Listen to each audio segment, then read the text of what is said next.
You always want to know why you are arguing with someone. You always want to make sure that the argument that you are having, whatsoever it may be, is worthwhile, that something is being achieved by you arguing with someone. There's nothing worse than arguing with someone for no clear reason or no clear goal, okay? Because arguing with whomever, in whatever circumstances or whatever the reason may be, it takes a lot out of you. There's a lot of wear and tear, emotional wear and tear of you. Yeah? I mean, I don't care how tough you are or whatever. You get into an argument with somebody, right? And it gets a little heated and you're like scrambling to come up with reasons and arguments and just really going at it with somebody else, right? It's going to wear you down. It's going to be an expenditure of emotional capital to go out and have an argument with someone. If you have an argument with somebody, you better be damn sure that there is something to be gained by this argument. Because if there's nothing to be gained by having this argument, then you are expending all of this time and energy and emotional capital for nothing, for no return on the investment. There are a lot of guys who just go out and argue with people. They go out and argue with people for no goddamn reason, okay? My old man was like that. He would argue with everyone over every little trivial, piddly little thing, yeah? I mean, really just outrageous arguments that retrospectively, it just makes me cringe, you know? It's just so pathetic, right? But, you know, it was because of hang-ups of his own, right? He was really expressing frustrations that he had in other aspects of his life, his own past, the circumstances that he was living and what have you. It was other reasons that was fueling him to argue, okay? But the thing is, of course, that he was bright as he was, and he was an exceptionally brilliant man. Bright as he was, he did not have the introspection, the self-knowledge to recognize a lot of times when he was arguing with some random person, he wasn't arguing with them. He was really sort of like arguing with somebody who wasn't around. He was arguing with his own past or arguing with his own circumstances. Often as not, he was arguing with himself over the unhappiness and frustration of his life. You see what was going on?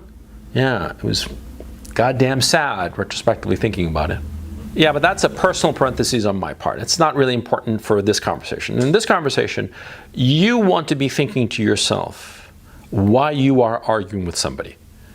And you want to identify precisely the reason you are arguing with the person in front of you, okay? You get into an argument with whomever, okay? It could be a classmate, it could be a professor, it could be your boss, a coworker, an underling, it could be the taxi driver, anyone that you ever have any kind of dispute or argument with. You want to understand, as soon as you take that mental step of leaping into this argument, you want to know what is to be gained by this argument. Say, like when I was in college and studying philosophy, I would get into arguments with all kinds of people in my classes, right? Because I was struggling to understand what I thought, you see? Because, like, you know, anybody can tell you this, anybody who studies philosophy can tell you this, that it's very hard to just sit there and crank out what you think and just figure it out on your own. It's very, very difficult.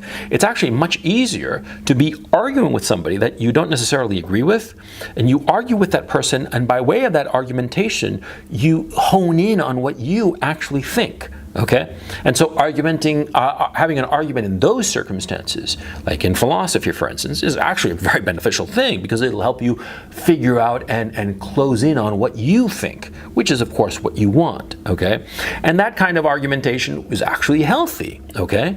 But that's an exception. Okay? When you want to figure out what you actually think and you're arguing with people, that is one thing, and that is supposed to happen in universities. Unfortunately, it doesn't happen anymore in universities because universities now, you know, you start arguing with anybody and they throw a little hissy fit, like a little, oh, how pathetic, you know. They have basically outlawed having any kind of argument, intellectual conversation in universities. And so, you know, I don't know what to tell you if you're in university, you know. You're not going to be able to have the arguments that I used to be able to have because now it's not allowed because everybody's too damn fragile, right? Anyway, but when you have an argument with, say, somebody you work with, either your boss or an underling or a peer or whomever, right? You better know what is to be gained by it. You never argue with somebody for no reason, okay? And the reason cannot be the specific issue at play, okay? it cannot be that you really want to get your way insofar as this is concerned. No. If you are going to argue with somebody, you better know what you're going to be getting out of it, what the effects are of that argument, okay? Because you're going into conflict with no objective. What's the point of that? I'm realizing as I'm doing this video that I might be making it a little bit too abstract, so let's make it a little bit more concrete and really specific, okay? Two situations. See, on the one hand, you're in a cab that's stuck in a traffic jam. And on the other hand, you arrive at a hotel where they screwed up your reservation, which actually happened to me quite recently, but I'll get into it. You see, you're in the cab, and you're stuck in a traffic jam. And maybe it's because the taxi driver took the long path. Instead of going through the side streets, he decided to take the highway, and the highway is just a parking lot, right? What is the point of arguing with him then? You're stuck in the traffic jam. Will arguing and bitching and moaning and having a confrontation with the taxi driver get you out of that situation? Huh? Will it improve your situation, having an argument with the taxi driver? Huh? Taxi driver, why did you take the highway? Why didn't you take the side streets? Blah, blah, blah, blah, blah. Will that fix the situation? Yes or no? The answer, of course, is no. It won't change anything. Yeah, you can bitch and moan and complain and argue with a cab driver till you're blue in the face, and it's not going to change the fact that you're stuck in a traffic jam. But say you go to a hotel, and they have screwed up your reservation, right? And you arrive there, and you present them your credit card and your tip. We always tip the hotel booking agent, like I said in this video. You tip the guy with your credit card, and he zips your card and he starts looking for you, and it's all screwed up, or they put the wrong dates, or whatever the hell happened. They've done it and they screwed it up, right?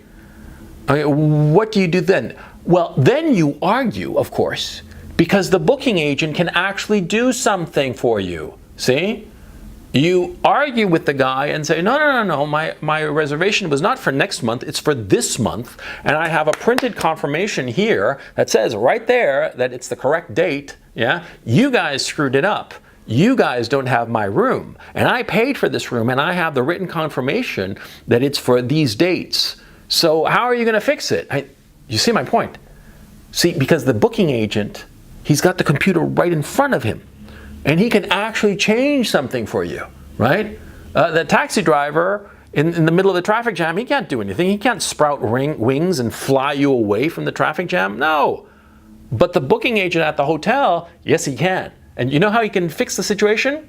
By kicking you upstairs to a suite, which is what fucking happened to me. Yay, coach.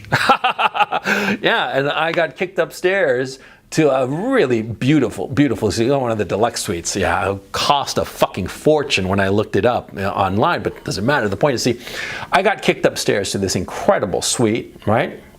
And I was paying, instead of paying what it was like 900 euros a night, I was paying, like 150 euros a night for the regular room, right? Because they screwed up because I argued with the guy who actually could change something. See? That's the point. If the guy you are arguing with can change the situation, then you argue with him. But if he can't, what's the point? A lot of guys do this. They argue with somebody who, even if they had all the goodwill in the world to help you out, right? They can't do anything for you because it's beyond their power.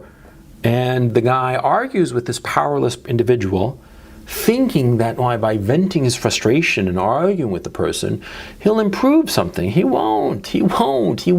Why? Because the taxi driver cannot sprout wings on the taxi cab. Simple as that, okay? And so you have to recognize in what circumstances you are in where arguing with somebody will change the situation or arguing with them will not. You have to know why you are arguing with someone. You also have to know when to argue with them. Because sometimes it's a bad idea to argue with somebody in public or where there are other people around. You gotta hold your horses and wait for the opportune moment. Because sometimes, you can wind up arguing with somebody at a very, very inopportune moment, and it will not only not get you what you want, but also it will make you look bad. Again, returning to my old man. he was a source of a lot of negative examples in my life, a lot of things of what not to do in life. He would sometimes have arguments, really just go to town on somebody in front of other people. And those other people would look at my old man. And I remember seeing people looking at him, thinking that he was a complete and utter asshole, and they wanted nothing to do with him. And they would try to limit their interaction with him as much as possible, which they did. Or else they'd fuck him over because they thought he was such a colossal dick that he deserved to be fucked over, which they did. Yeah, I mean, that happened all the time because my old man would argue in places, in situations, in the when of the equation, at the wrong fucking place, at the wrong fucking time. And sometimes he was even right, even when he was justified. And he would have these arguments in front of the wrong people. Not necessarily people above him. No. People on his level or below him. Okay? And they would create a bad reputation for him that hounded him for years.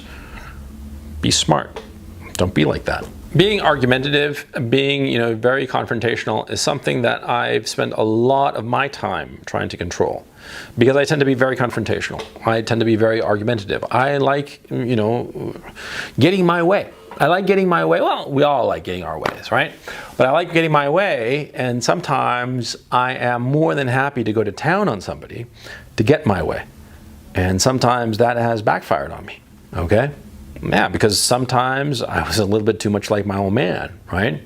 Now I'm 51, this is not so much the case anymore. Now I can manage that a lot better, okay? I wish I'd been thinking about this when I was young. That's why I'm doing this video, yeah? I wish I'd been thinking about this shit when I was 26, because it would have saved me a lot of emotional wear and tear, okay? And I can think about specifically this one moment.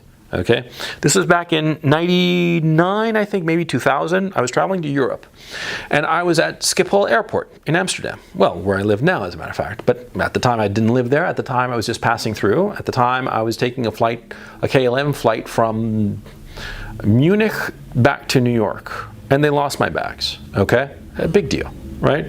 They lost my bags, and I'm there at the counter with the airline agent, some woman there, right?